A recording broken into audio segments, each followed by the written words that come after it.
नमस्कार दोस्तों, 31 जनवरी को आरबीआई के द्वारा पेटीएम पे लगाए गए बैन के बाद हर तरफ पेटीएम की चर्चा हो रही है। कुछ लोगों को ऐसा लगता है कि आरबीआई सच में बहुत अधिक स्ट्रिक्ट है, तो कुछ लोगों को ऐसा लगता है कि पेटीएम की गलतियां हैं। वैसे सवाल ये उठता है कि आरबीआई फिनटेक कंपनियों को लेकर आखिर इतना स्ट्रिक्ट क्यों होती है।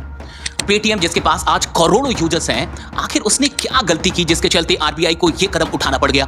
पेटीएम की शुरुआत कैसे हुई, ये आइडिया कैसे आया और कैसे विजय शेखर शर्मा को प्रेरणा मिली अपनी कंपनी शुरू करने की।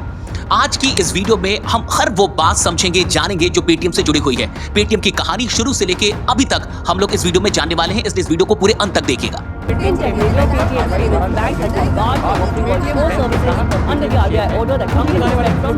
दोस्तों शुरू करते हैं शुरुआत से। विजय शेखर शर्मा की कहानी काफी दिलचस्प है और ये कहानी इसलिए दिलचस्प है क्योंकि विजय किसी बिजनेस फैमिली से ताल्लुकात नहीं रखते। इनके पिताजी एक टीचर रहे और माँ हाउसवाइफ। अलीगढ़ के छोटे से कस्बे हथुआगंज से ये कहानी शुरू होती है। इनकी सारी पढ़ाई हिंदी माध्यम में होती है। जब ये दिल्ली आते हैं इंजीनियरिंग करने के लिए, दिल्ली कॉलेज ऑफ इंजीनियरिंग में जब इनका दाखिला होता है, वहां आती है टर्निंग पॉइंट। ये रहते हैं हिंदी माध्यम और बाकी इनके सारे के सारे दोस्त अंग्रेजी माध्यम के। तो कई बार क्लास में इनका मजाक भी उड़ता है। कई बार ऐसा भी होता है कि टीचर कुछ पूछते हैं तो ये जवाब नहीं दे पाते, और इसलिए जवाब नहीं दे पाते क्योंकि इनको सवाल समझ में नहीं आता। अपने स्कूल में ये बढ़िया परफॉर्मर थे और फर्स्ट आते थे, लेकिन कॉलेज में ये बैक बेंचर बन गए थे। कुछ दोस्तों ने इनकी मदद की अंग्रेजी सीखने में और इनके पास भी जिद थी कि मुझे अंग्रेजी सीखनी है। तो उन दोस्तों ने इनको बताया कि अंग्रेजी में अगर तुम किताबें पढ़ोगे तो तुम्हारी अंग्रेजी बढ़िया हो जाएगी, जिसके चलते ये छुट्टी के दिनों में जाते थे और दिल्ली के बाजार से, संडे बाजार से ये फोर्ब्स और फॉर्च्यून की मैगजीन्स जो पुरानी प्रतियां थी उसको ये खरीदते थे और उसको पढ़ते रहते थे। अच्छा, पेटीएम बनाने का आइडिया या फिर अपनी कंपनी खड़ा करने का आइडिया कैसे आया? जब ये फोर्ब्स और फॉर्च्यून की मैगजीन पढ़ते थे तो वहां पे अरबपतियों की कहानियां थी। ऐसी कहानियां की जो घरात से कंपनियां शुरू की और फिर अरबों तक लेके गए। इन कहानियों का इनके दिल दिमाग पे इतना असर हुआ कि इन्होंने ठान लिया कि मुझे भी एक कंपनी बनानी है। मैं भी सिर्फ नौकरी नहीं करूंगा, अपनी कंपनी बनाऊंगा। वैसे इनकी जिंदगी संघर्ष से भरी रही। ऐसा नहीं था कि शुरू से इनके पास पैसा था। कई बार छोटी मोटी नौकरियां करनी पड़ी। अपनी आजीविका को चलाने के लिए लोगों के घरों में जाके इंटरनेट कनेक्शन लगाने पड़े। तो और कई बार ऐसा भी हुआ कि इनके पास कहीं आने जाने के भी पैसे नहीं थे। तो कुल मिला के एक ऐसी जर्नी रही इनकी जहां अप्स और डाउन्स दोनों ही थे। 1997 में इन्होंने indiasite.net की शुरुआत की। जब ये पढ़ाई ही कर रहे थे, इन्होंने देखा कि स्टूडेंट्स को कोई फॉर्म भरना होता है या फिर रिजल्ट जानना होता है तो लंबी लाइन में खड़ा रहना होता है। इस प्रॉब्लम को दूर करने के लिए इन्होंने indiasite.net की शुरुआत की। अच्छा, इसका आइडिया भी इनको मैगजीन पढ़ने के क्रम में ही आया था, जहां पे इन्होंने इंटरनेट की शक्ति के बारे में पढ़ा था और तब जाके इस वेबसाइट की शुरुआत की थी। वैसे 2 वर्ष के बाद इस वेबसाइट को इन्होंने लाखों रुपयों में बेचा और कुल मिला के ये जो पहली इनिशिएटिव थी वो सफल रही। अब आते हैं कि आखिर पेटीएम की शुरुआत कब हुई। पेटीएम की शुरुआत इन्होंने की 2010 में। दिल्ली में एक किराए के मकान से इन्होंने पेटीएम की शुरुआत की।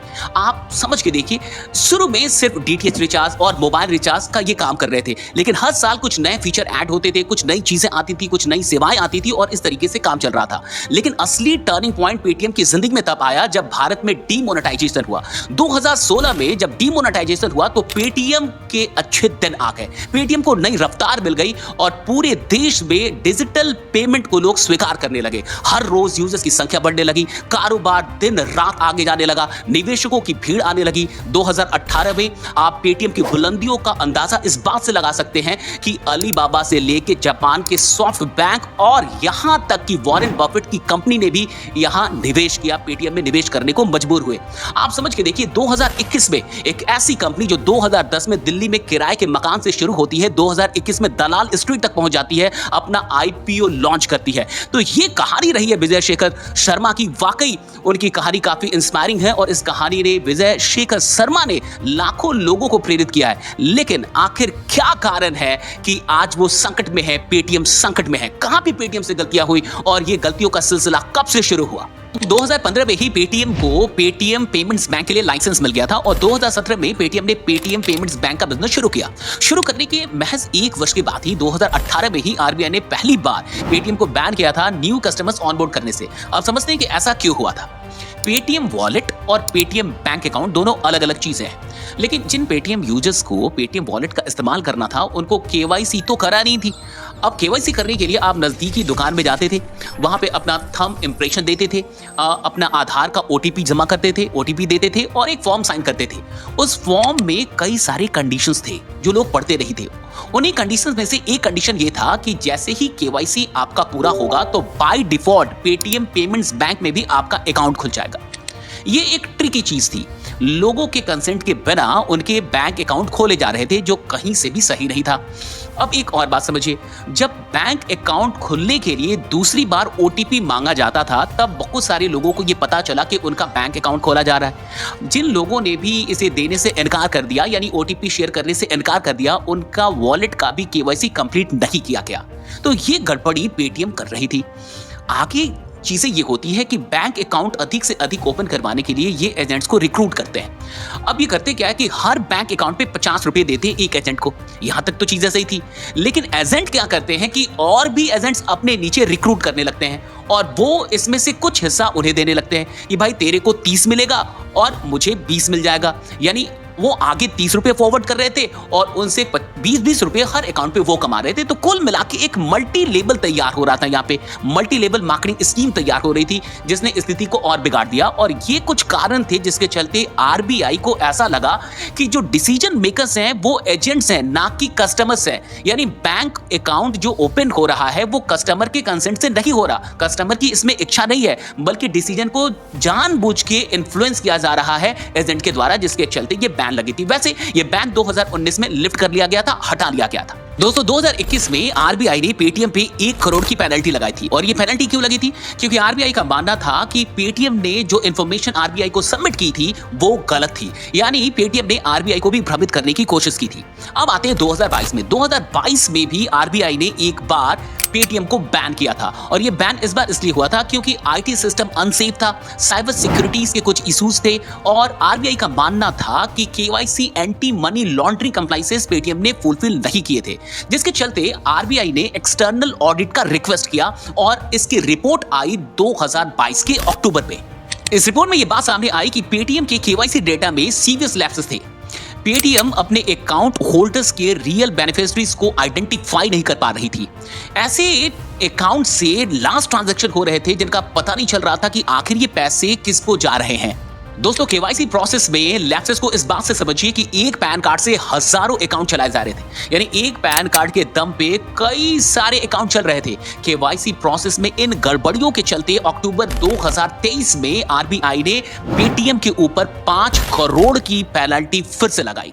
अब आप खुद समझिए, पेटीएम के पास 1 साल का वक्त था। 2022 के अक्टूबर में रिपोर्ट आई थी और फिर से इसके ऊपर पेनल्टी लगती है अक्टूबर 2023 में, यानी 1 साल का वक्त था अपनी चीजों को सुधारने का, लेकिन फिर भी पेटीएम ने कुछ खास नहीं सुधारा, जिसके चलते 31 जनवरी को आरबीआई को यह कड़ा फैसला लेना पड़ा है।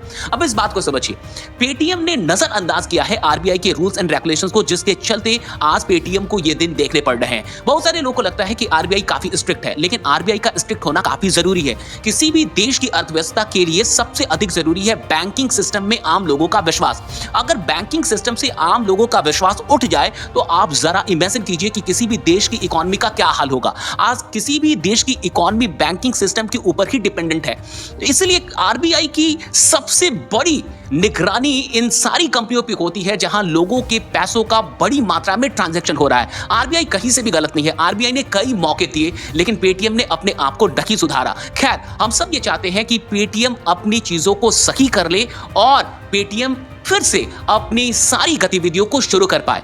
अब इसके लिए पेटीएम को क्या करना होगा ये समझ जाइए। जो भी पेटीएम के यूजर्स हैं, जो @पेटीएम का इस्तेमाल कर रहे हैं, जो यूपीआई में @पेटीएम आ रहा है, अब इस बात को समझिए, पेटीएम अपने नोडल बैंक अकाउंट के लिए किसी और बैंक का सहारा नहीं ले रहा था। पेटीएम पेमेंट्स बैंक ही पेटीएम के लिए नोडल बैंक का काम कर रहा था, जिसके चलते जैसे ही 29 फरवरी बीतेगी उसके बाद ये सारी चीजें काम नहीं करेंगी। पेटीएम को अब ये करना होगा कि अपने लिए नोडल बैंक अकाउंट पार्टनर खोजना होगा। वो किसी और बैंक से टाई अप करके अपना नोडल बैंक अकाउंट अगर शिफ्ट कर लेती है तो फिर सारी चीजें चलने लगेंगी। लेकिन इन सारी चीजों में 2 से 3 महीने का वक्त लग जाता है और ऊपर से पेटीएम के जो ट्रांजेक्शन है वो बहुत अधिक है। पेटीएम पेमेंट्स बैंक के ट्रांजेक्शन लगभग 3 अरब है, 3 बिलियन है पर मंथ। तो इतनी बड़े ट्रांजैक्शन को संभालने के लिए इतनी जल्दी किसी भी बैंक का तैयार होना इतना आसान नहीं है। लेकिन फिर भी अगर कुछ दिन लगते भी हैं और पेटीएम ये काम कर लेती है तो चीजें सुधर सकती हैं। जो भी इसके मर्चेंट हैं, जो इसकी बाकी चीज़ों का यूज़ कर रहे थे, जैसे कि क्यूआर कोड या फिर साउंड बॉक्स या फिर पेटीएम मशीन का, कार्ड मशीन का इस्तेमाल कर रहे थे, उन्हें अब एक काम करना होगा। अगर उनका अकाउंट पेटीएम पेमेंट बैंक में था फिर तो वो काम नहीं कर पाएंगे।